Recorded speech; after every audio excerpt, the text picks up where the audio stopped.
Hi guys, welcome to my channel. So my name is Yeonmi Park. I'm a North Korean defector, human rights activist. I have a very special guest today. This is a Hyram by Skincare. Hello, thank you so much for having me on your channel. This is like surreal dream come true moment, so thank you. You have no clue like how honored I am. I'm like completely like speech less right now because first of all, I mean you are such a I don't even know how to put it. You got millions of people learning how to take care of their skin from you, and you inspire people every single day. So thank you again for coming to my show. I mean, learning about North Korea, and we are gonna explore how to help North Koreans today together. And this has been the common question people always get to me, right? How do we make a difference when it comes to North Korea? So I cannot wait to explore that with you, and what an honor this is gonna be. Thank you. I thank you first for being willing to do this, because for me, you know, the stories and the experiences of people like you who are able to not only live in North Korea but also escape has always been just so fascinating to me. But I also feel when I watch these stories and when I see in the media what's happening, it's this restlessness that I feel, because I'm like, I want to help, but I don't know how to help. You know, I don't know what I can do to make a difference. And I figured I would love to just hear from you, and I'm sure everyone who's watching would just love to hear from you how, you know, we can make an impact, make a difference, and even just help, even in just a small way. So whatever you have to share, I would love to hear. Yeah, so before we do that, I just curious, why do you care about human rights? And also, why do you care about North Koreans? Well, great question. I think for me, you know, and just, I guess as an introduction, I make skincare videos here on YouTube. They're so much fun. It's so fun to be able just to teach people about how to take care of themselves and how to feel good in their own skin. But funny enough, you know, skincare videos was something that I did just for fun, was something that I did as a passion project, and never something I thought I'd be doing as my full lifelong career. And truthfully, what I've always been most passionate about in my life is how to make a difference in the world, how to make an impact. When I first started, you know, reading books about people like you or different people who've experienced horrible things, or, you know, been in wars or genocides, or had these awful experiences, yet are able to survive and have and lead such a positive life and radiate positivity and joy and be an inspiration to others. It's been so fascinating to me because first, it's incredible to see the strength of people like you and others, but also it angered me, truthfully, that people have to go through these experiences.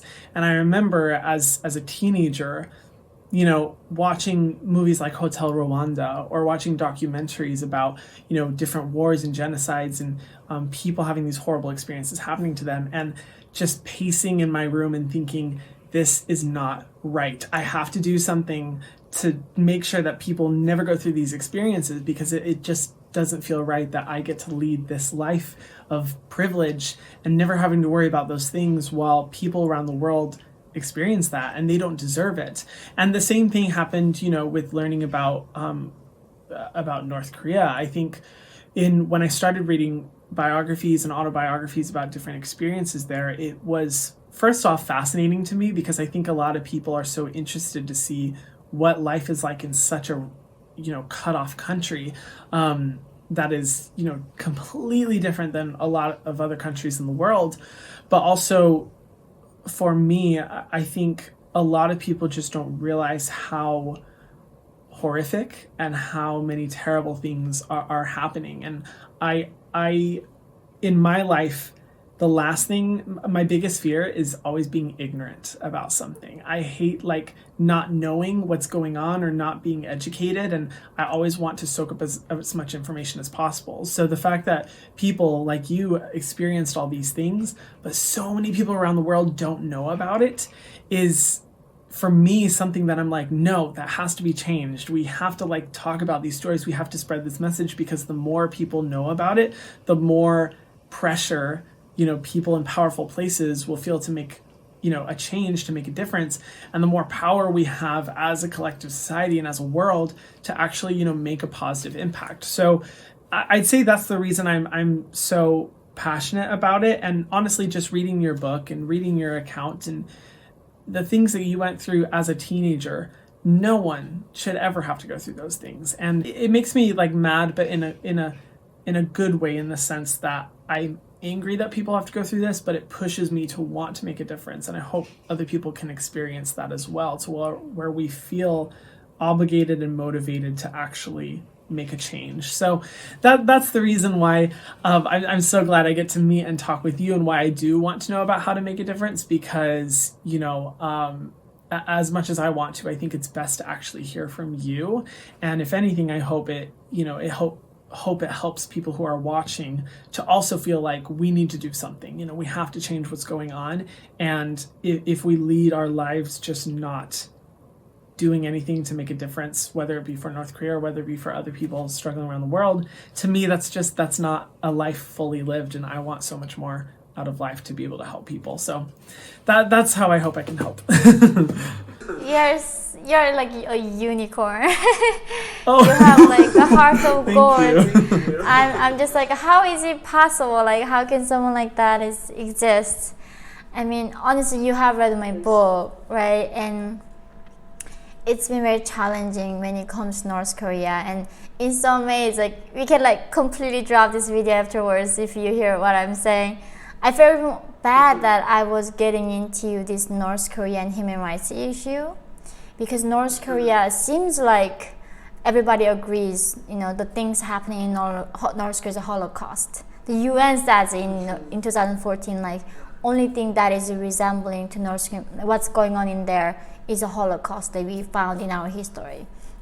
But like, compared to the gravity of the crime against humanity happening in North Korea, really nothing has been done.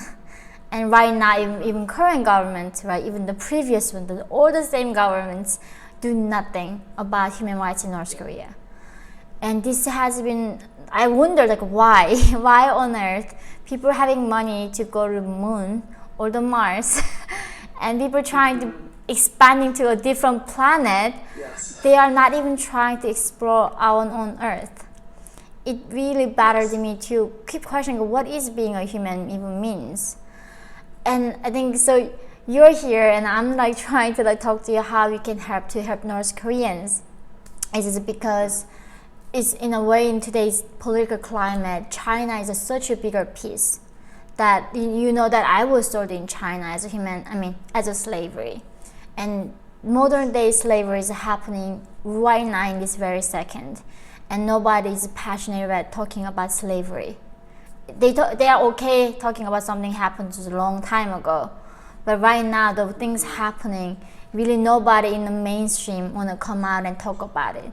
Because in a way, it's not a lot of risk talking about it at this point, right? People talked about like even LGBTQ rights in 80s, they didn't want to talk about it. Now it's all popular. Everybody's like, I stand up for these people. Yeah.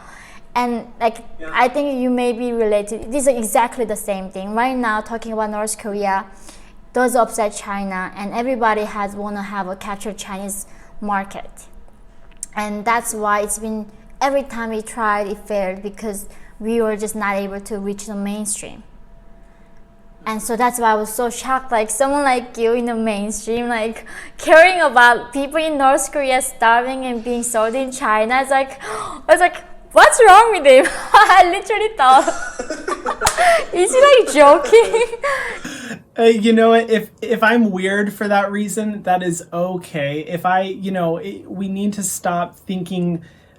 I think a lot of people, once they start, getting attention online or just in general, they feel like they have to just not speak up about important issues because they don't want to be controversial or they don't want to limit opportunities for themselves.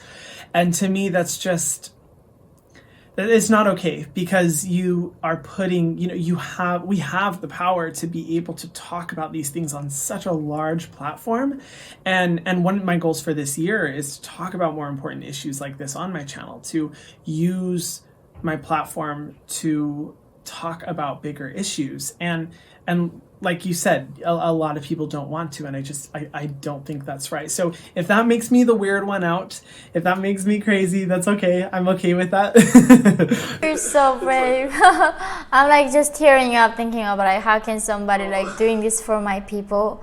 It just so yes, how people can help North Koreans like you or like everybody else. It's when it comes to North Korea's lack of awareness is huge. Like most of people don't know, like right now there are 300,000 North Korean girls are being sold for a few $100s in 21st century. Like if you go right now on China, like Baidu and Chinese like Google, like you literally ordering like getting a food delivery to a girl to your door to be buy them as like slaves. And it's been like legalized, like everybody can see it and still like nobody's cracking down on it.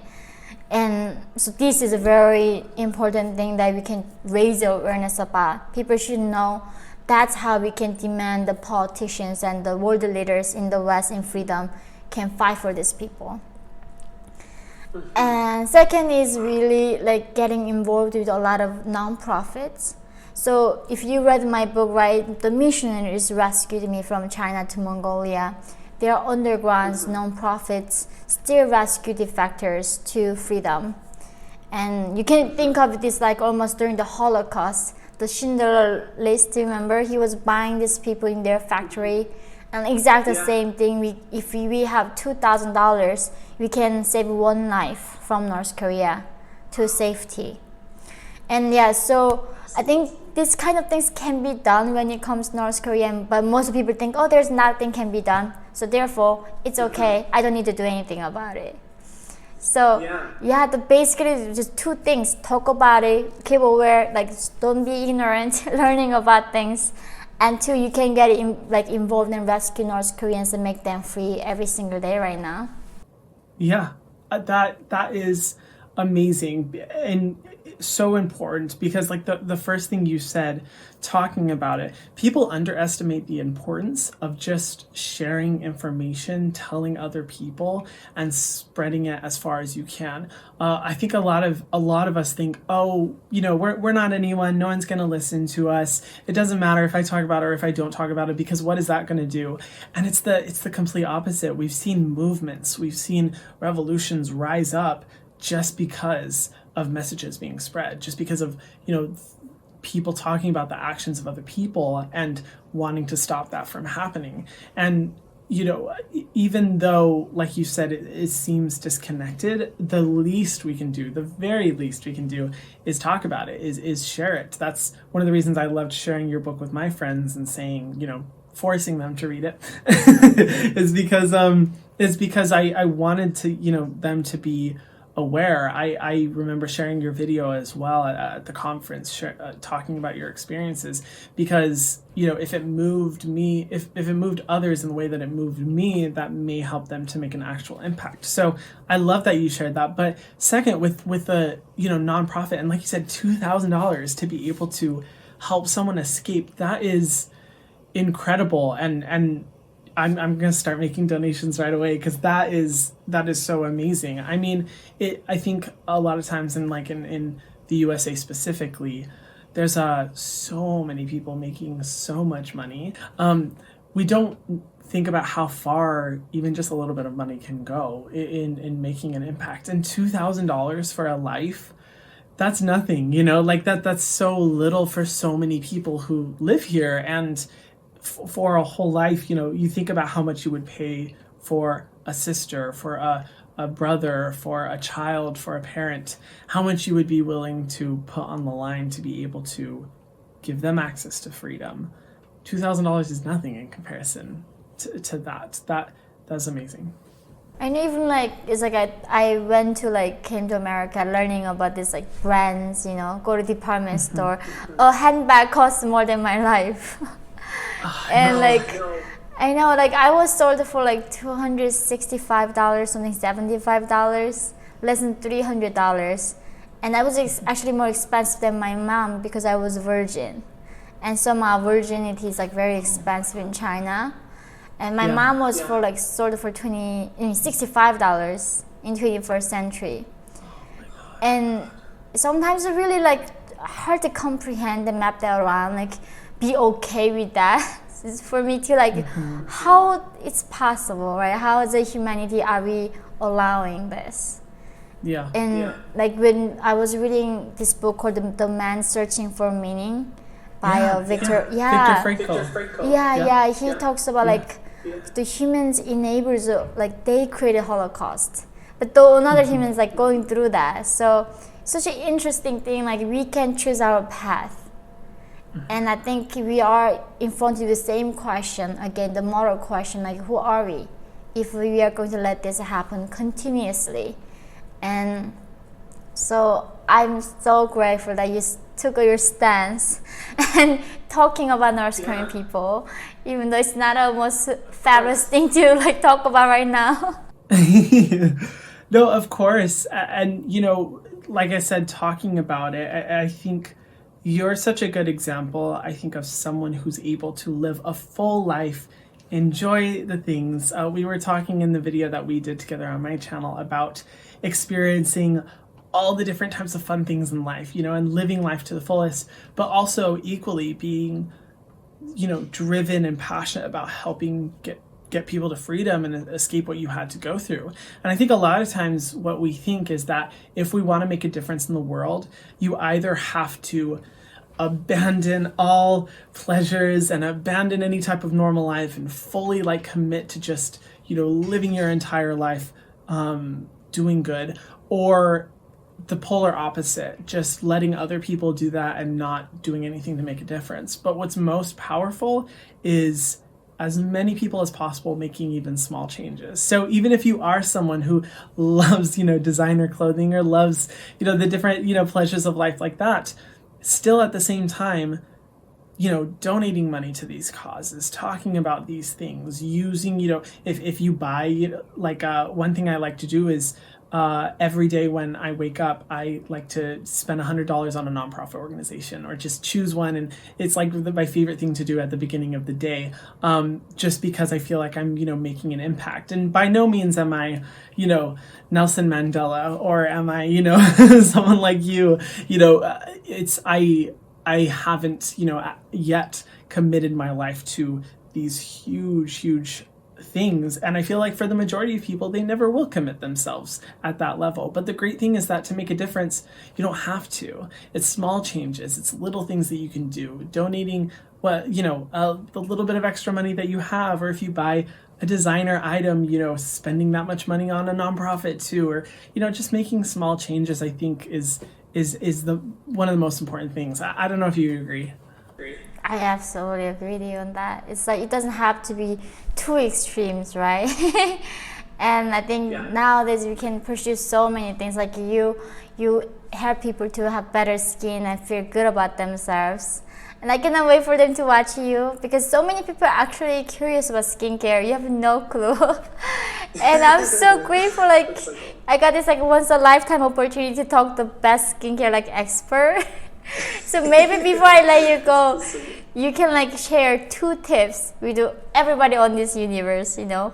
If there's only things like, even like in North Korea, I might send this video to North Koreans. Because we smuggle a lot of information inside North Korea. And you might be very popular in North Korea after this. Oh my goodness, that would that would blow my mind. Wow, that would be amazing. Well, if that's the case, I hope I can at least put a smile on people's faces, at the very minimum. But you had said there's 2 things. If I had 2 tips, skincare tips, yeah. Okay, I would say the 2 main things, and we talked a little bit about this in our other video.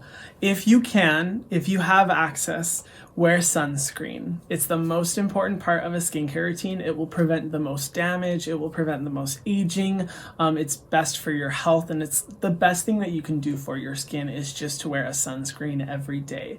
It will get rid of so many issues. And if you don't have access to a sunscreen, you know, trying to cover your face from the sun when you can, wearing a hat, something to be able to shield your face from that sun damage is one of the best things that you can do. And even if you don't have a full skincare routine, just using a sunscreen it's an awesome thing to do. And what else would I say? Oh, this is a good question. The second thing, I'd say that the biggest difference I would say is that I saw in my skin, and when I really started getting passionate about skincare, is exfoliating, getting rid of the dead skin cells on your face, because your skin is constantly creating brand new skin cells every 30 to 60 days. So you tend to really build up with a lot of layers, and the aging and any dark spots or breakouts and acne, all those things a lot of times are caused by dead skin cells just building up a lot on your face. So exfoliating when you can, and I recommend like exfoliating serum is the best thing to do, because regularly getting rid of those dead skin cells will make sure your skin is really glowy. It'll make sure that your skin is clear, that you don't have acne. It'll help to prevent aging as long as possible.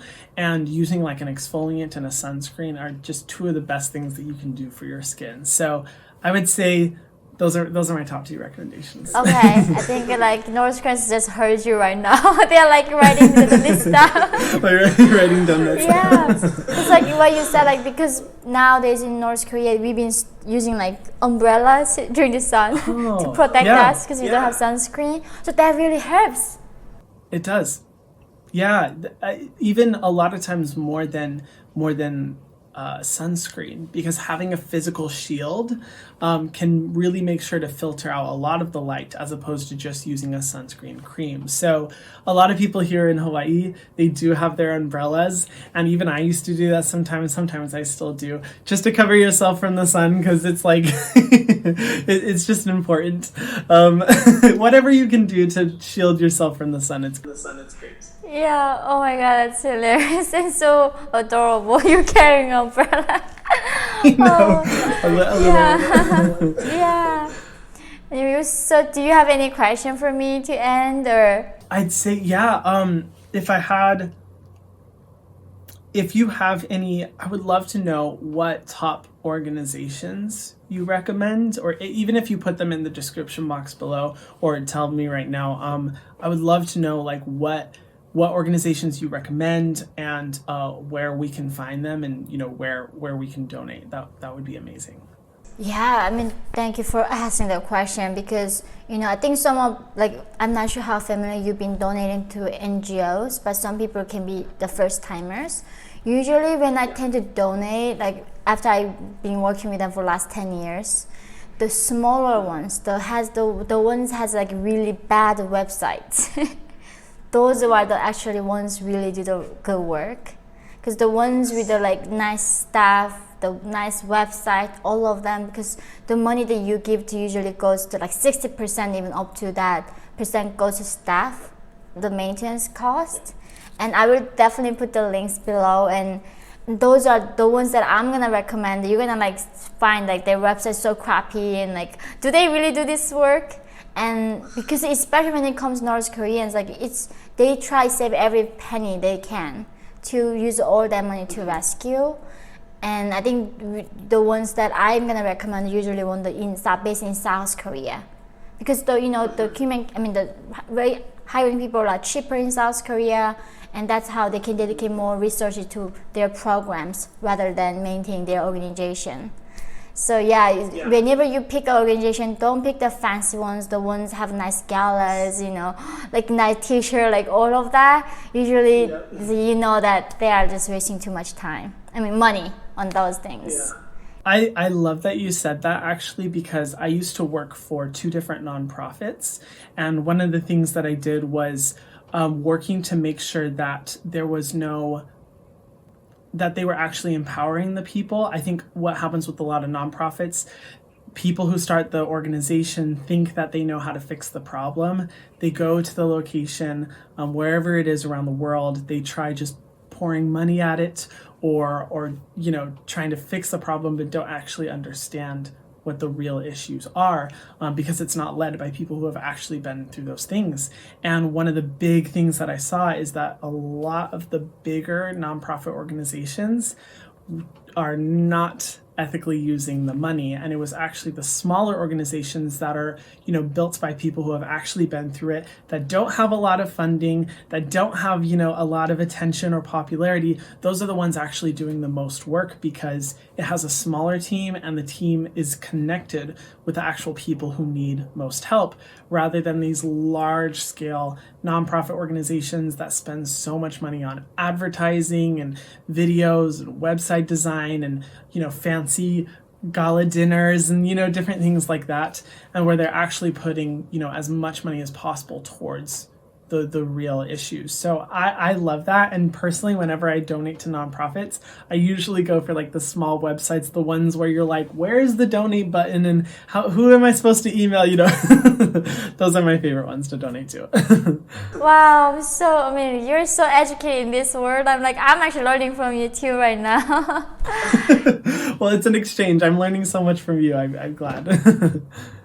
And thank you for this, like, once a lifetime opportunity for me to have you, and just like showing this to North Koreans, like it's gonna be so heartwarming, and they feel like somebody cares.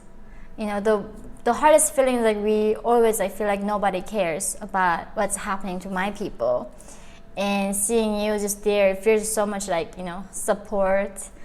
And yeah, I just don't even know how to describe this feeling to have you on our back and rooting for like our freedom. And yeah. Well, thank you. Whatever way I and my audience and whoever's watching can help, you know, that's just the most important thing. Whatever way we can help, even if it's just caring, even if it's just spreading the message. But yeah, I mean, thank you so much for having me on here and letting me be able to, you know, talk with you about all of this, and for, you know, you coming on my channel. Like I said in my video, your bravery and just your willingness to share your story is so incredible, when you could totally lead just like a normal life, but you're putting yourself out there and you're willing to share your story and to be vulnerable. And, you know, with vulnerability comes power, and I think you're just such a powerful, incredible influence, and I hope, you know, my audience is able to support as many of these organizations and as many of this as possible, but at the very least, just talk about this topic. And I'm so glad to be able to collaborate with you on this. So thank you so much for having me on your channel. Thank you, Hyram, and thank you so much for North Korean audience and everyone watching. We are so grateful for you. I mean, also please check out Hyram's channel. I learned so much about skincare. I'm still learning from you. And you know, like these days, like this is such a new thing everybody's like caring about. So I'm grateful you're doing it to, you know, have a So thank you, Hyram. Absolutely. And thank you, everybody. Thank you so much.